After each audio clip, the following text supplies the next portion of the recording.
السمسة اللي ما تشلفتش وما تنبلش وتجي فارغه لداخل ولوزها مزربع غير ما تقولوا عليها صمصه.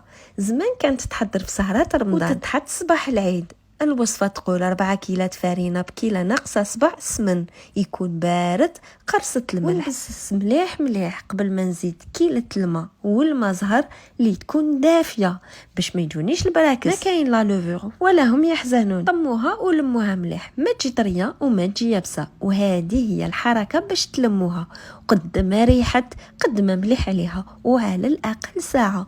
بالماشينه راح نحلها بعد ما قسمت 2 كرات. نحل مستطيل بالحلال ودرك ندير التوريق بدون مايزينا. ما تخافوش عن تجربه.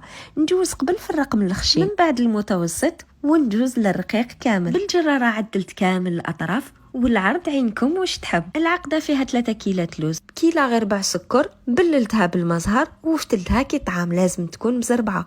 نحط ونغلق 3 طيات، نضغط في الطيه الثانيه والطيه الثالثه ندهنها بالبياض. حبه اللي تشكلوها طيبوها. وهنا السر الاول تاع التنبال، ما تعوموهاش في هذيك الزيت ولازم تكون دافيه والنار ماشي عاليه، غير تبدا تتنفخ ارميو عليها الزيت، مدوا لها الوقت باش تطيب للقلب وتكتسب اللون الذهبي. وهذه هي صمصه الجزائر والحراير، منبله وفارغه ومقرمشه ومعمره بالنا. تمنيت تذوقوها ولا نقول لكم جربوها. ا دوطخ غوسيت. سلام.